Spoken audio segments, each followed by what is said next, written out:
Hey, I'm Nick DiMatteo, and welcome to video number 92 and audio season 4, episode 37 of Music is Not a Genre. Thanks as always for watching and listening. Don't forget you can support this podcast at patreon.com/musicisnotagenre. The audio version is at anchor.fm/musicisnotagenre, where you can also donate. My public hub, free as always, is youtube.com/Nick DiMatteo, where you get more than just this podcast. You get music and all of that great stuff. And my relatively new podcast hub is at my website, nickdimatteo.com/podcast. Let's get into this week. Just a little note here. This is a longer than usual season. Partly because who cares? I make it up. It can be as long as I want, be as short as I want. But partly because I had so many great topics, I didn't want to cheat myself out of being able to talk about them or cheat you out of being able to hear them and respond, and hopefully we have some things to share.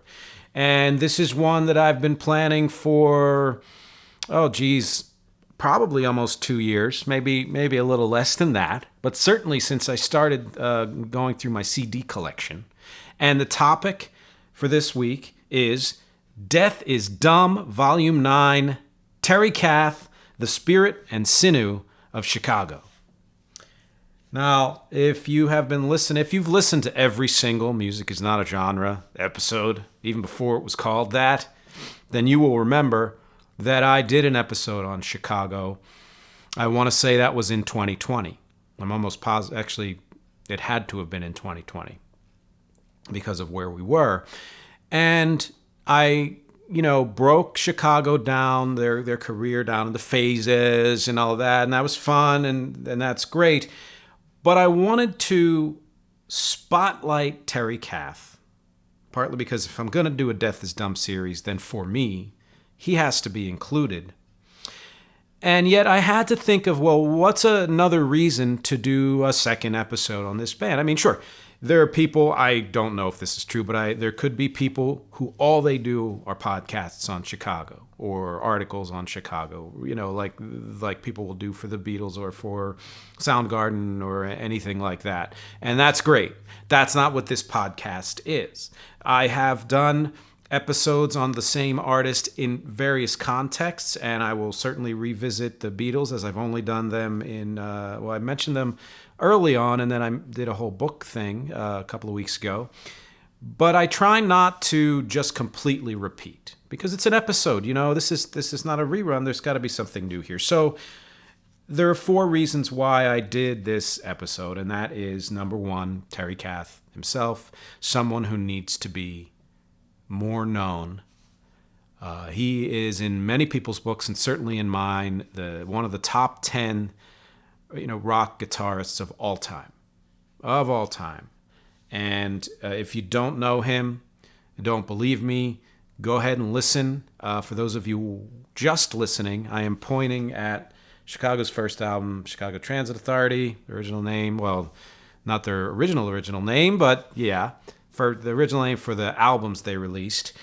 And if you like the kind of rock guitar that Terry Kath does, in the vein of a Jimi Hendrix or Beck or Jeff Beck, I guess, you will understand why I say he's one of the top 10. And we'll get more into that later. 2, as you can see, and if you can, I'll explain it to you if you're just listening. I am a huge fan. I've been a huge fan of Chicago. I was a fan of Chicago in the early 80s, but I became a huge fan in the late 80s, early 90s because I discovered their earlier work, and we'll kind of get into that dichotomy there and more later on. But what you are missing if you're only listening is my diorama this week includes just about every single album on CD that Chicago has released, including compilations, greatest hits, a couple of their live albums as well. Big band. I actually also have their Christmas album, which is in a case now, because that's where my Christmas CDs go. I try to stay organized. So they may have put out more than one, actually. But as you know, I stopped buying CDs, about a decade ago. And yet I made a point even though I had heard some of this music in other ways of getting vinyl and such like that, getting every single CD because I wanted the complete collection, at least as far as their primary work. Again, not every live album. So that's what you're seeing here is I had to put them sideways because I couldn't make it all that pretty. But I've highlighted, showcased 5 of their albums, and I'll explain why later. But that just points out what a huge fan I am. And if you know me, if you've listened to me, you understand why. They had what I would call, at least for their first 10 years or more, 15 maybe, just an awkward eclecticism, bordering on awkward. And I once read an article, saying that they were the great American experiment, and they were unsure as to whether or not that experiment failed or succeeded. Not for me to judge, maybe not for any of us to judge, except personally.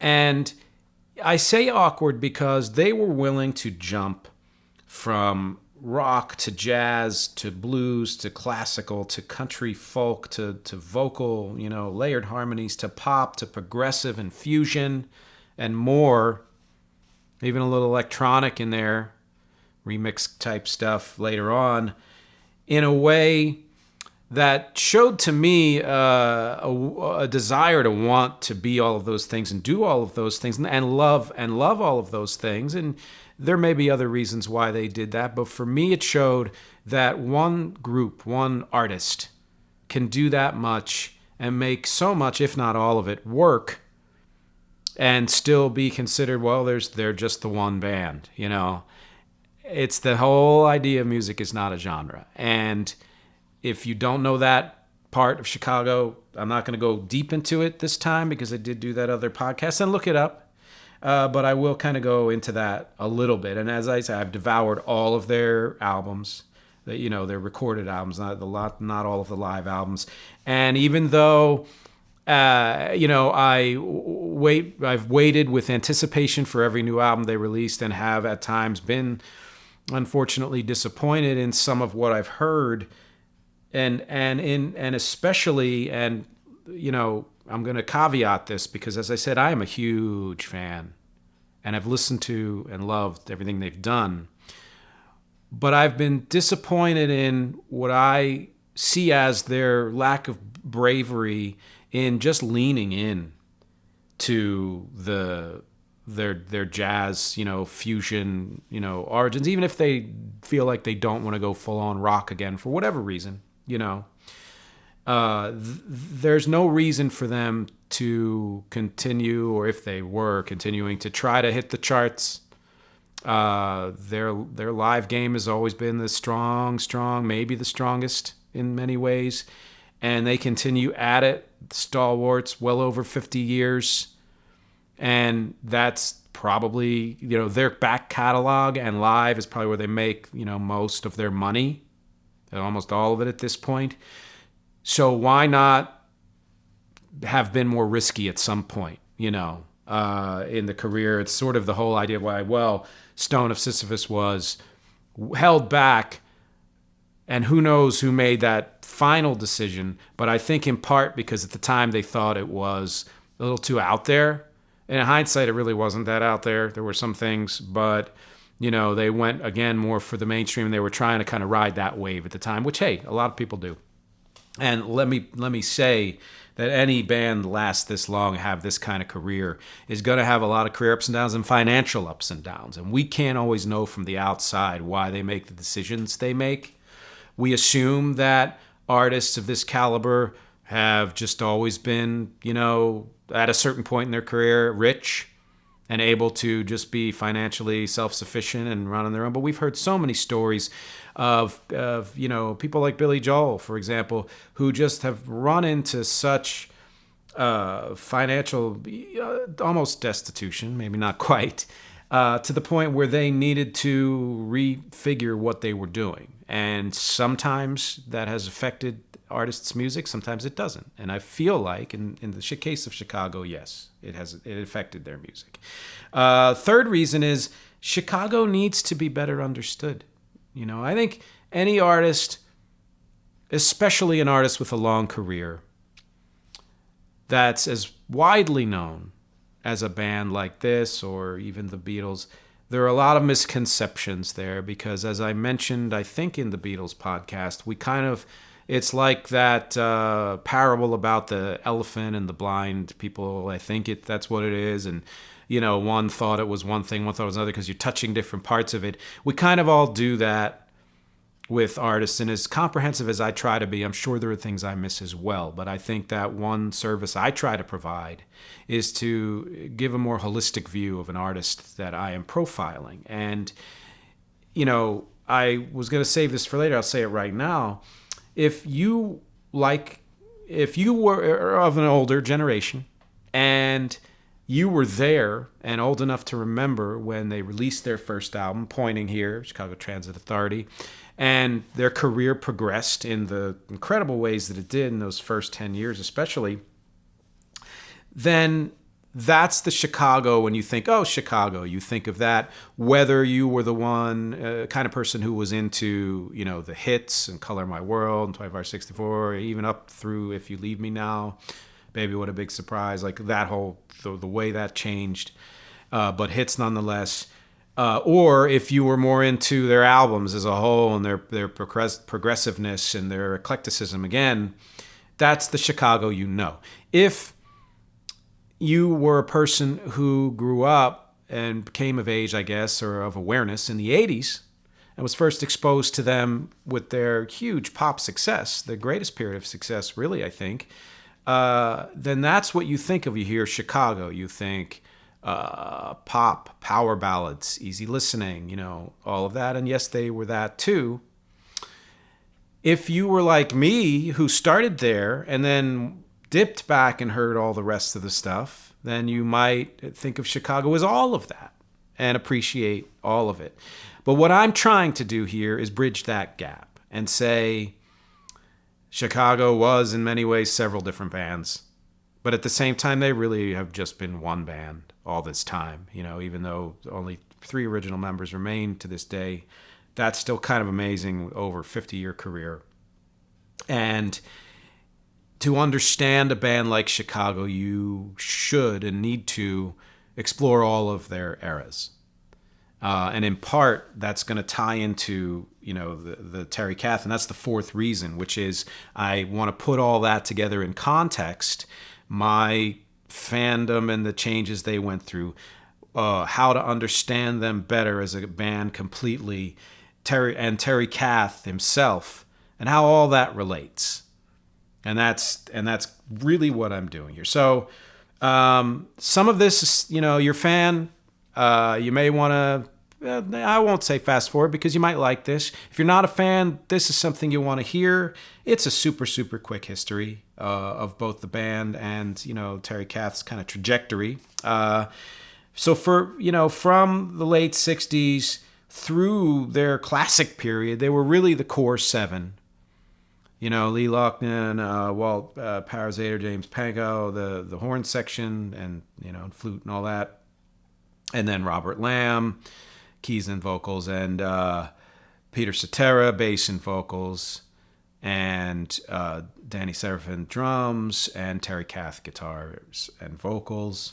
And then eventually, for a few albums, they added the amazing Latin percussionist Laudir de Oliveira, and he was an official member of the band, so they were 8 for a while. And that lasted until Terry died, And before I get there, I want to kind of point out, since this is what we're doing, if you look at my diorama here, you'll see a few albums highlighted, and you'll see this entire list here. If I pull this up, I feel, and I've said this before, and I may have said it differently, but I'll kind of distill it, that their classic period really, in a sense, goes up through Chicago 11. Now, there was a shift there after 7 to more concise songs, concise albums, but they still retained a lot of their original flair and spark and arrangement and all of that on 8, 10, and 11. 9 was greatest hits. to me, I consider their classic period. And in that classic period, especially up through Chicago 7, and even though 6 was sort of a precursor to 8, 10, and 11, really all of those albums had a tremendous amount of progressiveness to them and eclecticism again. Later albums had some of that too, but not to that degree. To the point where, when I read this book, which I will probably review this season, I haven't decided yet, if there's time, the song that never ends, which is the history of progressive rock, it absolutely floored me that Chicago wasn't mentioned once, not even in passing. Sure, you don't think of Chicago as a progressive band that often, or if you do, you certainly don't think of them as a core progressive band in the way that, say, Genesis or Yes or King Crimson, all of those people, and more. But they stretched out their era of progressiveness and exploration to a degree that they at least deserved a mention. As if to say, well, here's a band that was rooted in other things that explored progressive rock because they were influenced by other progressive rock bands, whatever. I think that was a major oversight. And if I do review that book this season, you're going to hear me talk a lot more about that, or at least mention it again. But everyone has their favorite eras of Chicago. That's mine. I highlighted that album, their original album, CTA. But then up here, I also put Chicago 5. And that's because I did kind of a retro, a chronology of them, just again, as I've done it before, to get a sense of what do I really think my favorite album is. It's hard to say best because that's a real judgment call. And everything has its strengths, and weaknesses. And I came to the conclusion that the sweet spot for me was 5. Now, I wouldn't want to eliminate any of the other ones because I like a lot of stuff on those too. But it was able to include amazing pop hits like Saturday in the Park and progressive stuff like A Hit by Varese. I think that's how it's pronounced. Which that composer was mentioned a tremendous amount by Frank Zappa in the Frank Zappa documentary, which was an awesome thrill for me to have heard that. And, the craziness and kind of forward-thinking, avant-garde, modernist approach that composer took. And there's the love and there's the politics, and it just seems to me 5 seems to encapsulate them. If I had to say to anybody, oh, yeah, this person's like, I don't want to listen to a double album, or I don't want to listen to the whole catalog, or I don't know where to start, where do I start? I would say start with 5. Then go backwards, then go forwards. I'd love to hear your opinion on that. I'm sure everyone has a different album that's their favorite. I've seen it online. I would love to hear your opinion. After that period, the classic period ended when Terry Kath died from a self-inflicted accidental gunshot wound in 1978. Floored the band, didn't know what to do, thought they might break up, etc. Continued on, and through 12, 13, 14, and I've decided that Hot Streets is the one that I'm going to highlight here. They went through growing pains. They did their best. They still had... There's 7 members if you count Oliveira and all the other 6 guys, and then kind of a revolving door of guitarists and all of that, and really were floundering. There are quite a few gems on those albums if you're able to, kind of absorb the fact that they took a real turn after 11 in their sound. You'll find some gems. You'll also find kind of the surge of influence that Peter Cetera was beginning to have and all of that. And listen, at that point, anybody who was able to step in and make this work, was welcome, even if there were major disagreements as to where they were, going to go. And then, their breakout early 80s period with David Foster coming in and all of that, and Peter Cetera really becoming the voice of the band, and being the identity of the band for those, couple of albums that he stayed on. And I've chosen 17 here because I think that some of my favorite songs from that era, really, that's the album. They added Bill Champlin. Chris Pinnick was there for a really long time, or for those years anyway. And so they proved that they could come back and do what they did. You will hear echoes of their past on those albums, but to me, they're a different band there. And yes, if you're talking DNA, what elements are they using in their music, and even lyrically, yeah, sure, they're the same band, of course. I make a lot about phases. I make a fuss about them and how different. I've talked about that with the Beatles in passing, and when I do my actual, definitive Beatles podcasts, I will certainly do that. I'll probably break it up into their phases as I see them. And yet there's a through line there, and the Beatles are the Beatles, even though 1963 Beatles and 1968, let's say, very different, and things in between. Chicago is the same way. If you didn't know the band and didn't know any of their songs and heard a song of theirs from 70, and then a song of theirs from even 76, 77, and then another one from like 1980, and then 83 or 4, you'd be like, it's not even the same band, and yet, yes, break it down, there's a through line. And that's what's exciting to me is evolution.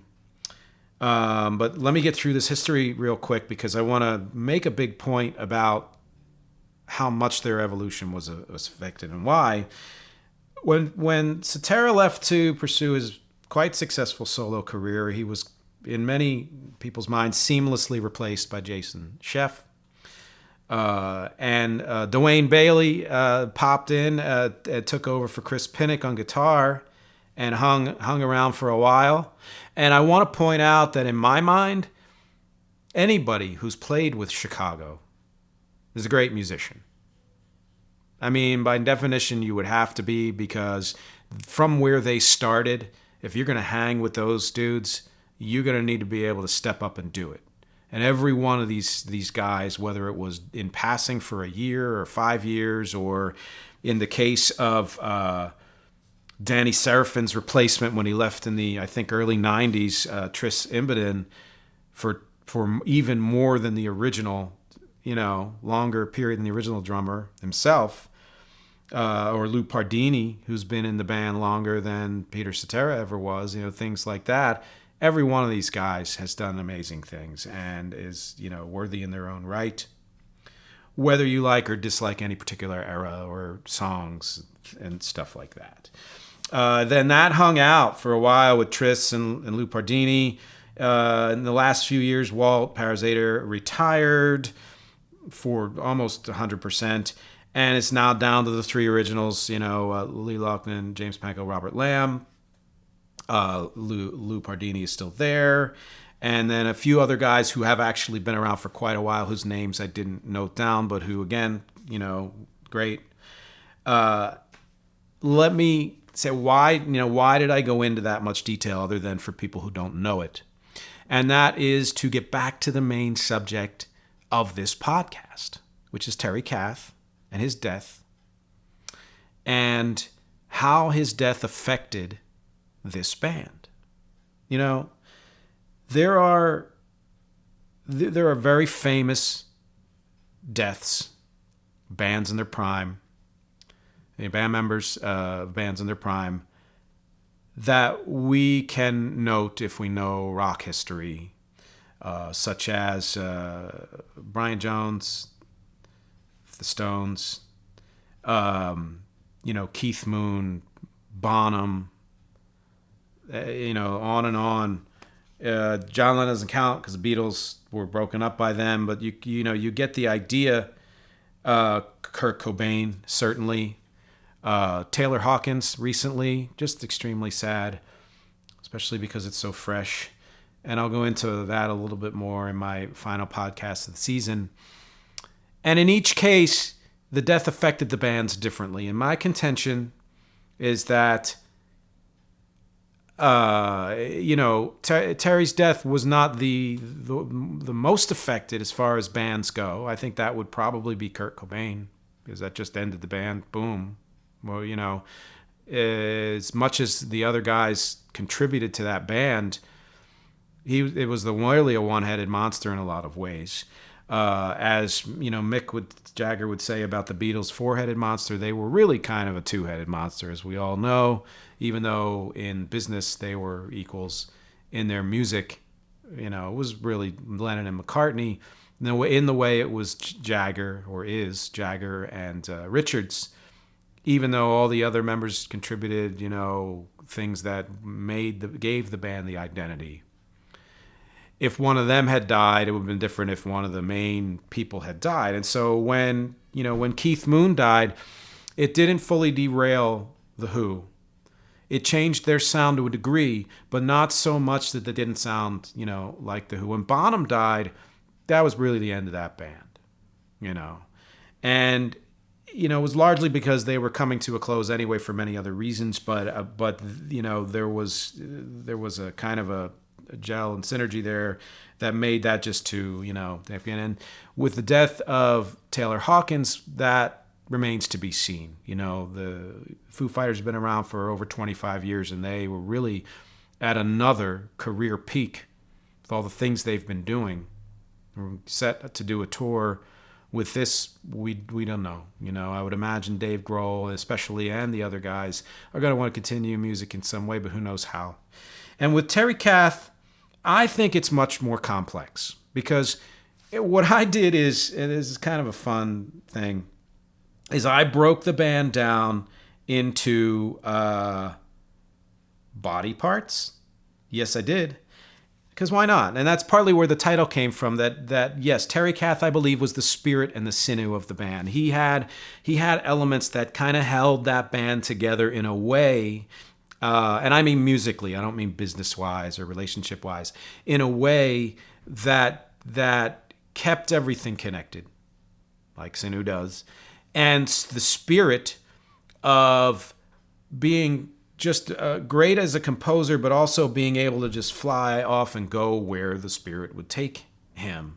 And allow that to infuse the music so that even in some of their more regimented songs, there was still that element of free-flowing spirit, I said Lamb was the heart of the band. I don't know why I say that, except that there's something about, in some ways, I almost think of if there was one member who kind of epitomizes the band from every era, it would be Robert Lamb, and he's done so much as a composer and to contribute, and he's had some solo work, which I listened to a few months ago, and I have to say a lot of it I really freaking like. And as a matter of fact, I find that Lamb's later solo work, his more recent solo work, reminds me more of where I think Chicago might have gone if they stuck with their original kind of feel.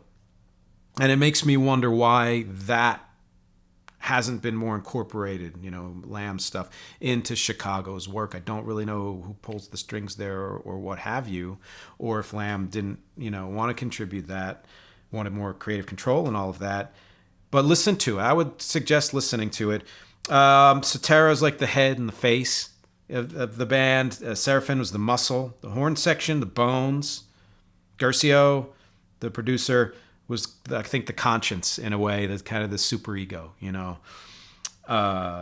and that is how I broke it down. And so when somebody like Kath dies, it's not, and it was never a band where, like a Cobain, or even like a Lennon and McCartney, you had three lead vocalists, Sotera, Lamb, Kath. Every now and then, someone else would chime in on vocals. Everyone contributed to the arrangement and composition of the songs. I mean, not every song was composed by every single member. Some, what I'm saying, but on the whole, as a package. And there was such a give and take in the way you would hope there would be with a, somewhat jazz and fusion oriented and jam oriented band. You need that give and take.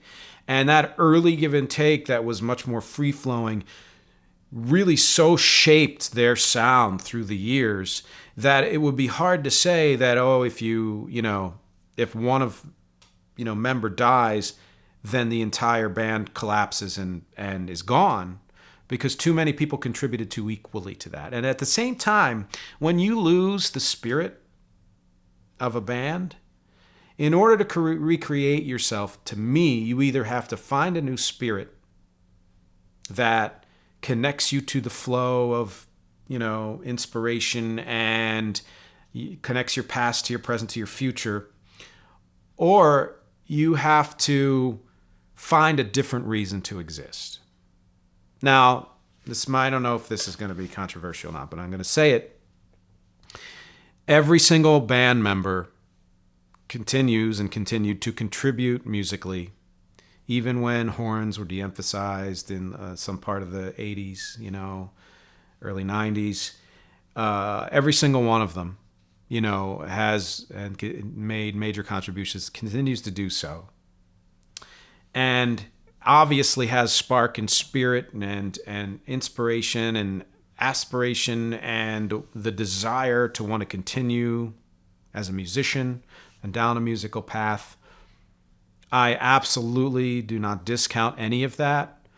And at the same time, I will say that their reason for existing, which I think in the late 70s was like, that's all they knew how to do. They needed to continue a career. They were trying to find their way and hoping that they could put the pieces together in the midst of great devastation.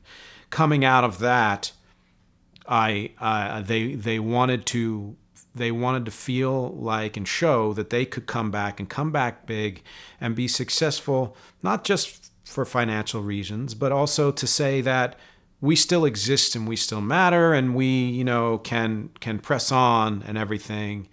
And to me, that's a very different reason for existing than that kind of organic spirit. And so I guess what I'm saying is that when Terry Kath died, it killed their spirit. And even though their energy returned and their reason for being, that French term I always mispronounce, raison d'être, changed, but existed. I don't think that they were able to keep in touch with or maintain or recreate that spirit, that kind of life essence that Kath inhabited and expressed. I'd love to know if you disagree with me. Am I overstating Kath's influence? Am I overstating what Kath did for that band? I know that their live game is where they're really at, and I did see them live once, and it was amazing. I wish I had seen them in their heyday, but I would have been a little young, But I will stand by that comment and say that while I was thrilled in many ways and impressed with what they did on 16, 17, even 18, 19, and even to some degree 21, and I'll point this out too. Let me see if I can find them. But that blue and which ones were they? The shoot, man. Oh, here we go. The blue and red ones from the late 90s that were the compilations where they added some new songs with Lenny Kravitz. I thought showed some spark there. Oh, you got to witness some action. Yeah, it's all falling apart. I don't think that they have ever been the same. And I will say again that I wish that they had found more of a kind of a fuck it switch and just been like, what are we doing here? We have a legacy. We're amazing already. We don't need to worry about charts. We don't need to worry about popularity. Let's just go off the deep end. And while each musician in their own way has done that in small ways, their overall sound, to me, has, for the longest time now, settled into easy listening. And even though that softness has been a part of their sound since the beginning, it really undercuts their, again, awkward eclecticism that I've always loved. And that has influenced me. And I've mentioned Chicago's influence on my music before. I used a different song in the other podcast as a sample because I thought that song kind of embodied how their 80s work influenced me. And I believe it was 1 Minute Shy of Forever. You can look it up. In this case, I'm using a song from Rec's album, The Sunshine Seminar, called Ripe, R-I-P-E, that to me embodies the influence that their early work had on me. There's some progressive elements in it. There is these are the words I use to describe them: sprawling, progressive, funky, dramatic, quasi-spiritual. Which was a lot of their early sound, first decade or so, and is really also present in my song Ripe, which I will include, as always, at the end of this podcast. And you can always look it up, streaming services, look up the Sunshine Seminar, Rec, and the song Ripe, which is towards the end of the album. Where do you fall on the Chicago spectrum? Do you prefer their work with Terry, their work after? Do you like both equally? Do you have a favorite album? Do you have a least favorite album? Do you have songs that you like that you think no one else knows? Which I forget the song. There's this Russian band who does Chicago covers, and they did a song of theirs from was 12, 13, or 14, where they did what I hoped that the original song would do, which is they went back to the chorus, and I think it's like, want you to know I'm a man, say the word and I'll say it again. I think it was that one. No, it wasn't that one. I'm sorry, I can't remember it, but if I do, I'll put it in my follow-up at the end of this season.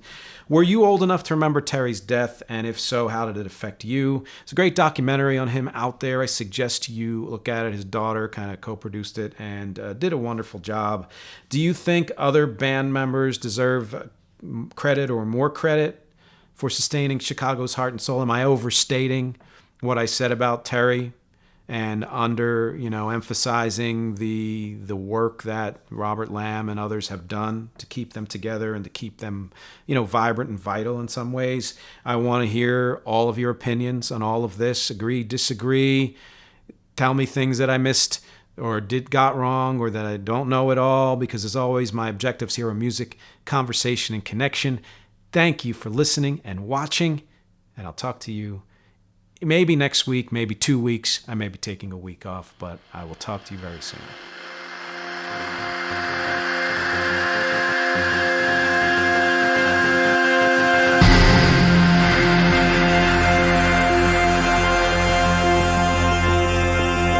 Time to put out the light and over. Oh, it's been a long tough fight. This time's over now. For you, it's true. To find the path you're taking, what you have to leave behind, reawaken.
right, you'll know when the time is right.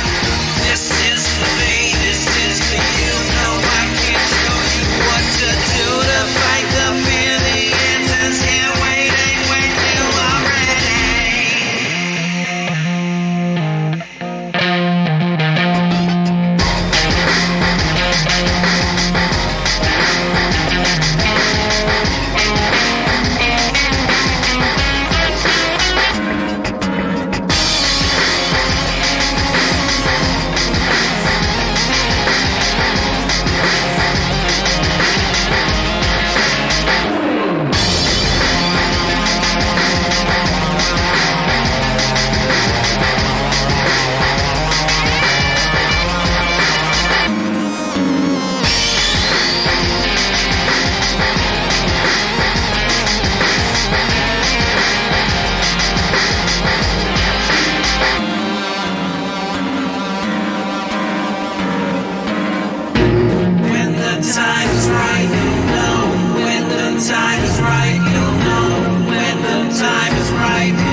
Time is ripe, you'll know when the time is ripe, you'll know when the time is right.